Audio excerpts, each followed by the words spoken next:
Hello and welcome to this lesson on public relations as a management function. I am Payal Arora and our subject expert today is Dr. Gauri Divakar. She's been a public relations professional for many years. Today we will discuss PR as a management function. Various functions of PR in an organization: PR communication, public opinion and public policy, public relations and event management, ethics in public relations. By now, you may all be familiar with the term public relations, commonly referred to as public relations, that's PR. You may also be aware that public relations involves a two-way communication process between an organization and its public. Let us understand PR as a management function.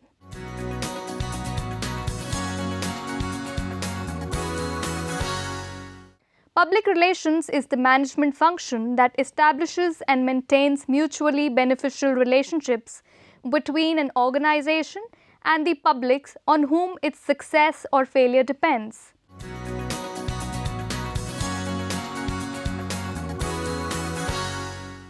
Public relations practitioners as two-way communicators interact directly with key publics, conveying the resulting information with recommendations to other members of the management team.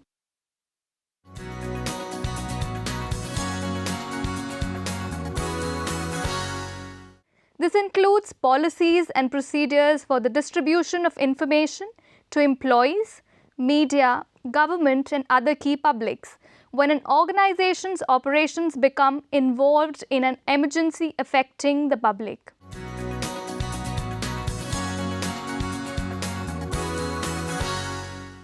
This involves identifying problems, issues and trends relevant to an organization and then developing and executing a program to deal with them.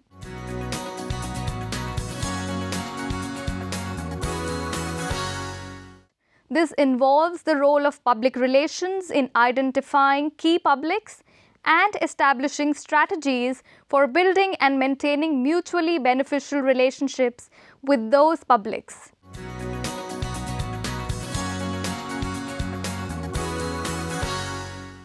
The planning and implementing of policies, procedures, and strategies that demonstrate an organization's commitment to public and social responsibility, ethical behavior, corporate identity, and reputation with key publics.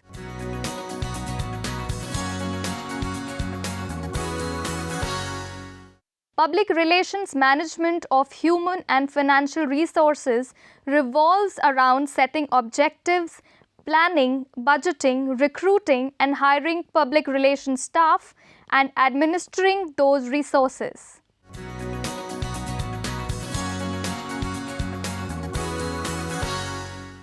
As preventive public relations, this role involves helping an organization recognize areas of potential danger and recommending needed changes before potential dangers develop into crisis.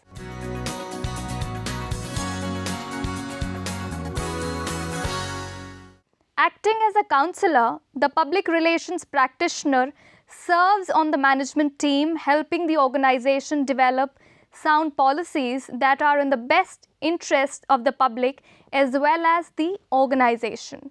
The public relations practitioner integrates an understanding of the concerns and attitudes of key publics into the organization's managerial decision-making process. Now, let us understand these management functions of public relations in detail.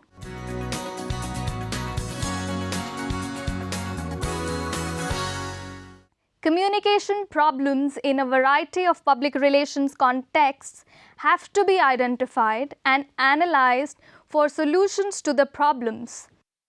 This requires planning, audience research, content, effectiveness, language, editing, and design of communication tools.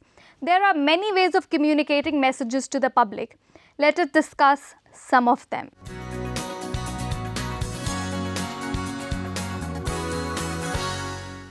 Press releases are the most efficient way to communicate news to the press and a great way to disseminate messages to the public. but you have to ensure that your news is worthy of writing and distributing. Keeping in mind your audience, the press release should be selectively sent to those reporting on these issues. Press releases should be written in a style that is called an inverted pyramid. Here, the most important information has to be put in the first paragraph, and the other details may be filled in the following paragraphs. By reading the first paragraph, the editor should get your news. The golden rule of press releases is that the shorter it is, the better. There are many ways to distribute press releases. The most cost-effective way would be to email them and then follow them up with telephone calls. Press releases can also be sent through fax, courier, or mail.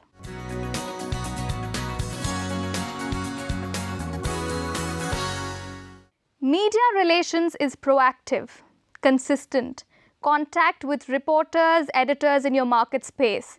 This is sometimes considered the most difficult public relations vehicle as it requires continuous contact with the media. Media relations is a process when it is constant and carefully crafted. For this, one or two dedicated marketing professionals who find time and energy to constantly give information to the press on the company's latest announcements are required. However, this is also the most rewarding public relations vehicle as strong relationships with the media results in quality articles. The internet has changed the dynamics of media relations. Emails can not only cut press release distribution costs, but can also reach media outlets instantly. Media relations also complements other public relation vehicles. For example, when you send a press release, it should be followed with a phone call or email to explain the importance of the news.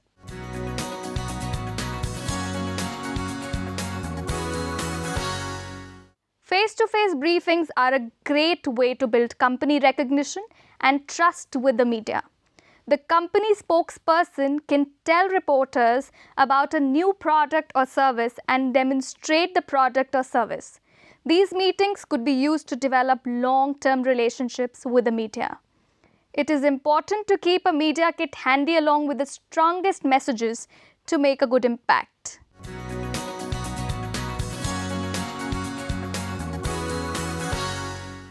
Arrangements could be made for experts in the company to speak at industry conferences, trade shows, association meetings, seminars, or other such forums. This would enable direct contact with the decision makers within the market groups. However, it is important to address the needs of the audience with relevant information.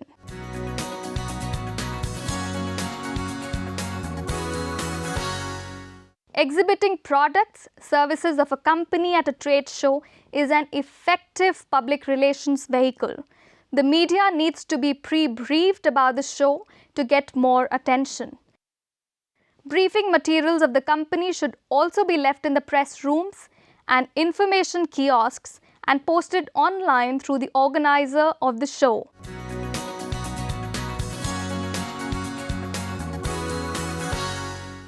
Effective case histories can be written in a problem-solution results format, showing the target audience how customers have benefited from using the company's product or services.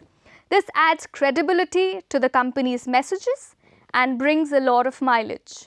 However, prior approval of the customers used as references in case histories is to be taken.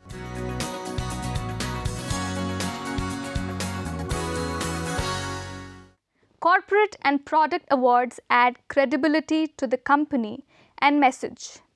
It is worth spending time to learn about the nomination process, researching and applying for the awards. Clients and customers will also like buying from a winner.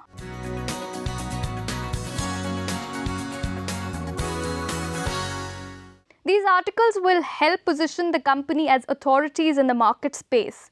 These can also be used as sales tools by sending reprints to current and potential customers.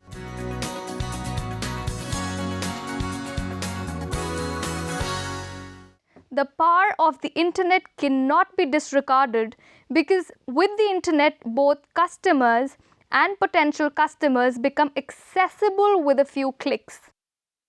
The website should have the look and feel and similar content as that of the company's other marketing materials and should be easy to navigate. The website should include important links or pages such as the company background, description of products and services, contacts, media room, testimonials, and FAQs.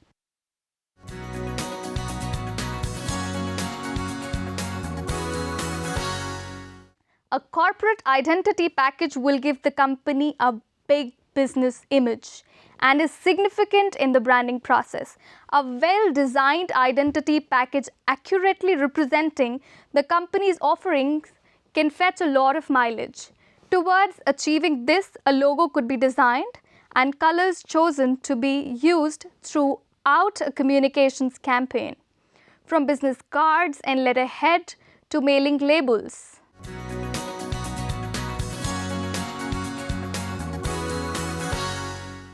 What do we understand by the term public opinion? Public opinion is the aggregate of individual, or public opinion can also be defined as the complex collection of opinions of many different people and the sum of all their views or held by an individual about a social or political topic. The meaning of public opinion has changed dramatically over time. In this context, it is important to know the mass media effects on public opinion.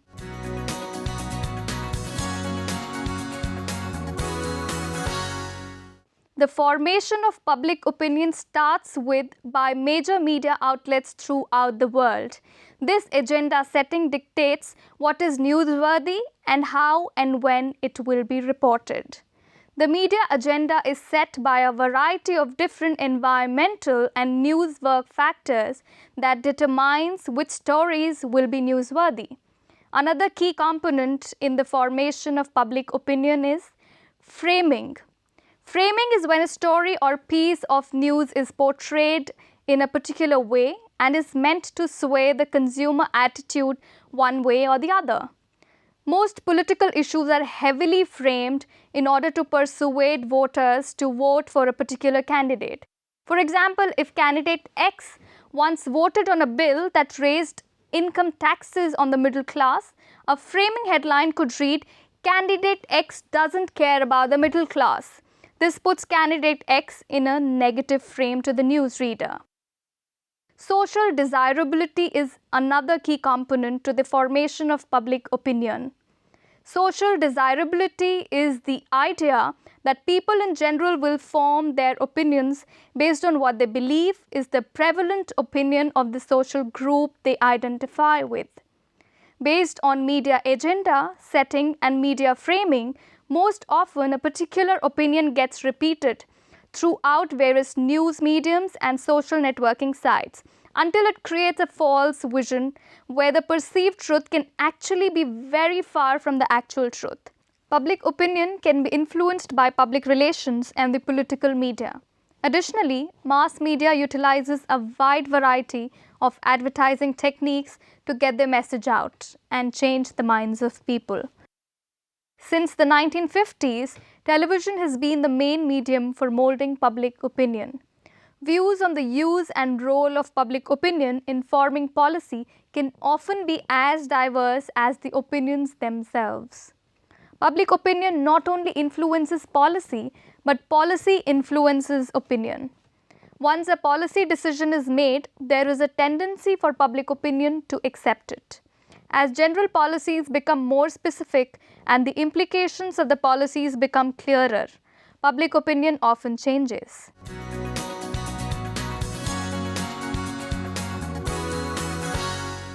Event management is the application of project management to the creation and development of festivals, events, and conferences. Event management involves studying the intricacies of the brand, identifying the target audience, devising the event concept, planning the logistics, and coordinating the technical aspects before actually launching the event. Post-event analysis and ensuring a return on investment have become significant drivers for the event industry. The recent growth of festivals and events as an industry around the world means that the management can no longer be ad hoc. Events and festivals such as the Asian Games have a large impact on their communities and in some cases the whole country. Many industries, charitable organizations, and interest groups will hold events of some size in order to market themselves, build business relationships, raise money, or celebrate.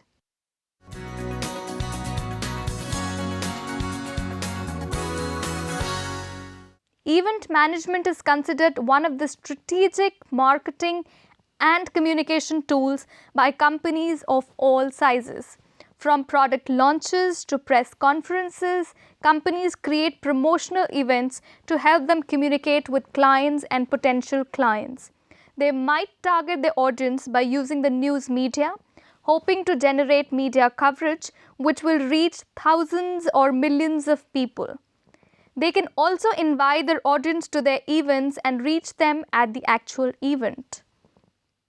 The event manager is the person who plans and executes the event. Event managers and their teams are often behind the scenes running the event. Event managers may also be involved in more than just the planning and execution of the event, but also brand building, marketing, and communication strategy. The event manager is expert in creative, technical, and logistical elements that help an event succeed. This includes event design, audiovisual production, script writing, logistics, budgeting, negotiation, and of course, client service. It is a multi-dimensional profession. An event architect is an event manager who becomes involved at the early initiation stages of the event. Especially for larger public events, at the initiation stage, the event architect needs to make crucial choices and decisions related to the creative concept and design of the event. In-depth technical design knowledge and full understanding of how to communicate a company's message across the public are needed in order to make the event effective. If the event manager has budget responsibilities at this early stage, they may be termed an event or production executive. The early event development stages include site surveying, client service, brief clarification, budget drafting, cash flow management, supply chain identification, procurement, scheduling, site design, technical design, health and safety, first aid services, environmental and ecological management, risk management. Events can be classified into 4 broad categories based on their purpose and objective. The first being leisure events, for example, leisure sport, music, recreation. The second one is cultural events, for example, ceremonial, religious, art, heritage, and folklore. The third being personal events, that is weddings, birthdays, anniversaries. And fourth are organizational events. For example, commercial, political, charitable, sales, product launch, expos. There are an increasing number of universities which offer courses in event management, including diplomas and graduate degrees. In addition to these academic courses, there are many associations and societies that provide courses on the various aspects of the industry. Study includes organizational skills, technical knowledge, public relations, marketing, advertising, catering, logistics, decor, glamour, identity, human relations, study of law and licenses, risk management, budgeting, study of allied industries like television, other media, and several other areas. Certification can be acquired from various sources to obtain designations such as Certified Trade Show Marketer, Certified Manager of Exhibits, Certified in Exhibition Management, Global Certification in Meeting Management, Certified Meeting Professional, and the Certified Special Event Professional.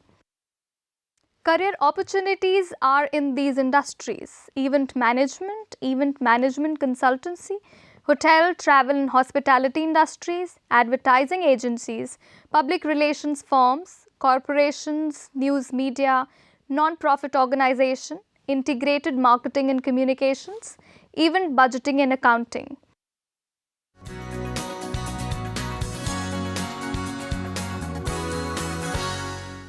Sustainable event management, also known as event greening, is the process used to produce an event with a particular concern for environmental, economic, and social issues. Sustainability in event management incorporates socially and environmentally responsible decision making into the planning, organization, and implementation of and participation in an event. It involves including sustainable development principles and practices in all levels of events. Organization aims to ensure that an event is hosted responsibly. It represents the total package of interventions at an event and needs to be done in an integrated manner. Event greening should start at the inception of the project and should involve all the key role players such as clients, organizers, venues, subcontractors and suppliers.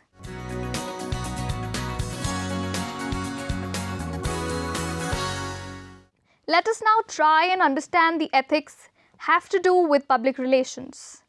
Ethics in its simplest iteration is the analysis of right or wrong. Ethics can also mean the study of what makes actions right or wrong. The implication of this is that there is a certain supreme moral principle that one can refer to in times of difficult moral decisions. So, what does ethics have to do with public relations? In the domain of public relations, ethics encompasses the values of honesty, loyalty, openness, integrity, respect, fairness, and accurate communication. This view of morality is not shared by all practitioners of public relations. Historically, the view of the general public of public relations practitioners are related to unethical practices, untruthful and misleading messages. Some pundits even go to the extreme of suggesting that ethics cannot exist in the context of public relations because the practice itself is of manipulation, persuasion, and propaganda. There are various studies that have been conducted that indicate that modern public relations is having deleterious and very significant effects on the democratic process in the place today. This is because interested parties have the opportunity to purposely confuse, mislead, and disrupt any public debates about issues vital to the public interest. This meddling in an obviously key democratic process can result in the reduction of society's ability to react effectively in issues of societal and political importance. These guidelines can be followed by public relations practitioners to avoid moral and ethical conflicts.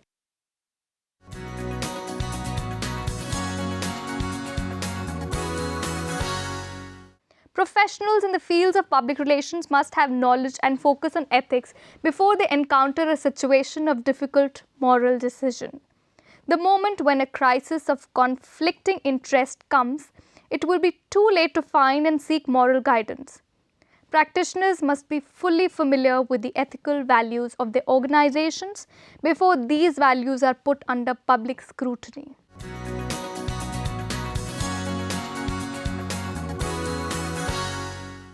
Public relations practitioners should be totally aware of their own values. Taking stock of their own values as individuals and practitioners of public relations will be of immense help when a moment comes that these values will be put under pressure by a client, a supervisor, or by the public.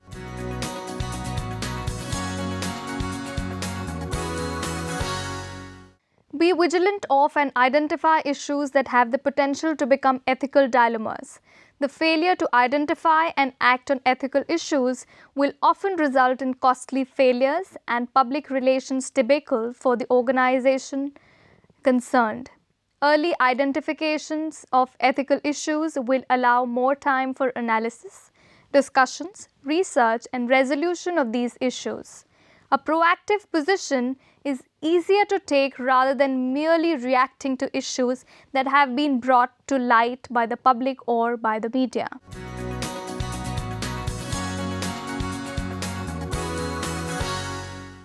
Public relations professionals should be aware of the fundamental values inherent in the organization's mission statement or code of ethics. Focus on the ethics approach that will be the nearest to organizational values in practice. The functions of public relations in this area would be to encourage discussion and ethical debate throughout the organization by using internal communications.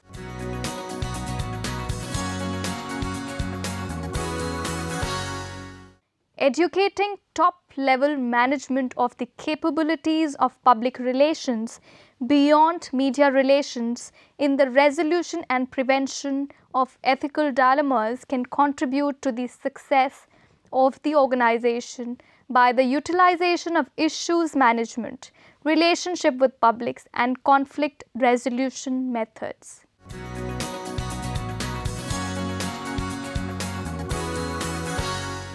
Let us quickly recap what you've studied in this chapter. Public relations as a management function, various functions of public relations in an organization, public relations communication, public opinion and public policy, public relations and event management, ethics in public relations. This is all we have for today. Thank you and goodbye.